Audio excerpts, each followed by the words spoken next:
Matric পৰীক্ষা শেষ হোৱাৰ পাছৰে পৰা বহুসংখ্যক ছাত্ৰ-ছাত্ৰীয়ে কমেণ্ট বক্সত কমেণ্ট কৰি আছে যে মেট্ৰিক পৰীক্ষাৰ ফলাফল কেতিয়াকৈ ঘোষণা কৰিব পাৰে আৰু বহুতে গ্ৰেছ মাৰ্কৰ ওপৰতো কুৱেশ্যন সুধি আছা। গতিকে আজি আমাৰ এই ভিডিঅ'ত তোমালোকৰ এটা আলোচনা কৰিম তোমালোকৰ ৰিজাল্ট কেতিয়াকৈ দিব পাৰে, লগতে কোনসকল ছাত্ৰ-ছাত্ৰীয়ে কেইটা বিষয় পৰ্যন্ত গ্ৰেছ মাৰ্ক পাব পাৰে এই ভিডিঅ'ত তোমালোকৰ সৈতে আলোচনা কৰিম।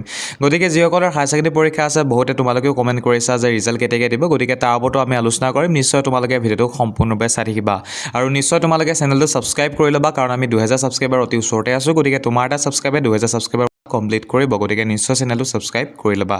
ছাত্ৰ-ছাত্ৰীসকল মন কৰিবা, যোৱা বছৰ যি আমাৰ মেট্ৰিক পৰীক্ষা আৰু হায়াৰ ছেকেণ্ডেৰী পৰীক্ষা ফলাফল সেয়া প্ৰায় 40ৰ পৰা 50 দিন সময় লাগিছিল আমাৰ ফলাফল ঘোষণা কৰোঁতে।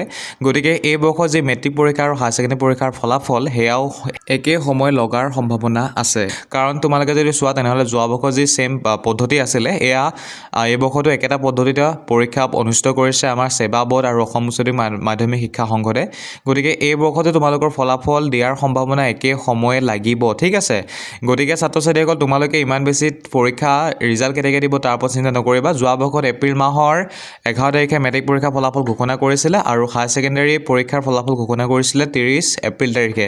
গতিকে এইবাৰো একে তাৰিখতে ঘোষণা কৰাৰ সম্ভাৱনা আছে, কিন্তু হয়তো অলপমান আগতীয়াকৈ ৰিজাল্ট ঘোষণা কৰিব পাৰে, কাৰণ এইবাৰ আগতীয়াকৈ পৰীক্ষা অনুষ্ঠিত হৈছে মেট্ৰিক আৰু হায়াৰ ছেকেণ্ডেৰী। গতিকে এইবাৰ অলপ আগতীয়াকৈ ৰিজাল্ট দিয়াৰ সম্ভাৱনা আছে, যদিও তোমালোকৰ এপ্ৰিল আৰু মে' মাহতে ৰিজাল্ট দিব, ঠিক আছে। আৰু ছাত্ৰ-ছাত্ৰীসকল যিসকলে মোক গ্ৰেছ মাৰ্কৰ ওপৰত কুৱেশ্যন কৰি আছিলা, তোমালোকক মই জনাব বিচাৰিছোঁ, যদিহে তোমালোকৰ ন্যূনতম 3টা বিষয় পৰ্যন্ত বেয়া হৈছে মেট্ৰিক বা হায়াৰ ছেকেণ্ডেৰী যিয়েই হওক, তেনেহ'লে তোমালোকে গ্ৰেছ মাৰ্ক পোৱাৰ সম্ভাৱনা আছে। আৰু যোৱা বছৰ যদি কওঁ তেনেহ'লে ন্যূনতম 3টা বিষয়ত গ্ৰেছ মাৰ্ক দিছে যোৱা বৰ্ষত মেট্ৰিক পৰীক্ষাত, আৰু সেই বুলি তোমালোকক বহুত নম্বৰ দিয়া নাই, ঠিক আছে। ন্যূনতম মই দেখিছোঁ 3টা বিষয়ত 18 নম্বৰ যদি কম হৈছে 3টা বিষয়ত তেতিয়াহে গ্ৰেছ মাৰ্ক দিছে।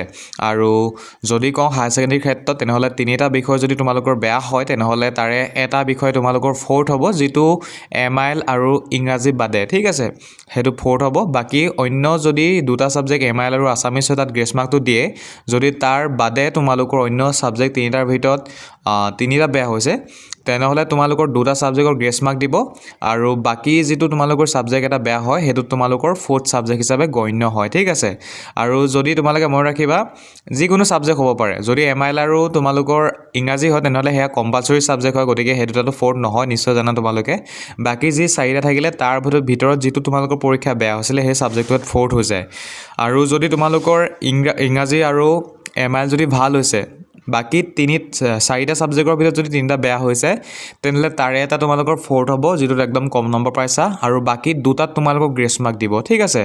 আৰু মনত ৰাখিবা বহুত গ্ৰেছ নম্বৰ নিদিয়ে, ন্যূনতম যদি তোমালোকে 2টা বিষয়ত 20 নম্বৰ পৰ্যন্তহে কম পাইছা বা 19 নম্বৰ পৰ্যন্তহে কম পাইছা আৰু 18 নম্বৰ পৰ্যন্তহে কম পাইছা তেনেহ'লেহে তোমালোকক গ্ৰেছ মাৰ্ক দিয়ে। মই যোৱাৰ বছৰত দেখিছোঁ মেট্ৰিক পৰীক্ষাত হাইষ্ট তোমালোকৰ গ্ৰেছ মাৰ্ক দিছে 3টা বিষয় বা 2টা বিষয় মিলাই পিনি যোগ কৰি পিনি মাত্ৰ 18 নম্বৰলৈকে। আৰু হায়াৰ ছেকেণ্ডেৰীৰ ক্ষেত্ৰত যদি কওঁ তেনেহ'লে একেই, তোমালোকক হাইষ্ট নম্বৰ দিছে মই দেখিছোঁ যে 18 নম্বৰ পৰ্যন্ত, বাকী কেতিয়াবা তোমালোকৰ তাতকৈ বেছি নম্বৰো দিয়ে, ঠিক আছে। আগৰ যিসমূহ ৰিজাল্ট আছিলে তাত বেছিকৈ দিছিলে, গতিকে বেছিকৈও দিয়াৰ সম্ভাৱনা থাকে। আৰু এই বছৰ তোমালোকৰ ৰিজাল্টৰ পাৰ্চেণ্টেজৰ ওপৰতহে বেছিকৈ নিৰ্ভৰ কৰিব যে কোনে কোনে কিমান নম্বৰ পাব পাৰে বা বেছিকৈ যদি গ্ৰেছ মাৰ্ক দিয়াৰ সম্ভাৱনা আছেনে নাই। আৰু যোৱা বৰ্ষত MCQত কোনো ছাত্ৰ-ছাত্ৰীয়ে ফেইল কৰা নাই, মই প্ৰায় 500মান ৰিজাল্ট চালোঁ। ছ' 500মান ৰিজাল্টত মানে মই এজন ছাত্ৰ-ছাত্ৰীকো MCQত ফেইল কৰা মই দেখা নাই, মাত্ৰ দেখিছোঁ যে থিয়ৰিতে তেওঁলোকে ফেইল কৰিছে বা বেয়া কৰিছে। গতিকে ছাত্ৰ-ছাত্ৰীসকল এয়াই আছিলে তোমালোকৰ MCQ গ্ৰেছ মাৰ্কৰ ওপৰত, লগতে হায়াৰ ছেকেণ্ডেৰী বা মেট্ৰিক পৰীক্ষাৰ্থীসকলৰ গ্ৰেছ মাৰ্কৰ ওপৰত আপডেট। যিখিনি তথ্য তোমালোকে নিজে বিচাৰিলেও পাবা, সেইখিনি তথ্যই মই তোমালোকক জনালোঁ। আশা কৰিছোঁ তোমালোকে ভিডিঅ'টোৰ মাধ্যমেৰে বুজি পালা মই কি ক'ব বিচাৰিছিলোঁ, আৰু যদি বুজি পালা নিশ্চয় চেনেলটো ছাবস্ক্ৰাইব কৰি ল'বা, কাৰণ আমি 2000 ছাবস্ক্ৰাইবাৰ অতি ওচৰতে আছোঁ। গতিকে ভিডিঅ'টো চোৱাৰ কাৰণে ধন্যবাদ। জয় অসম।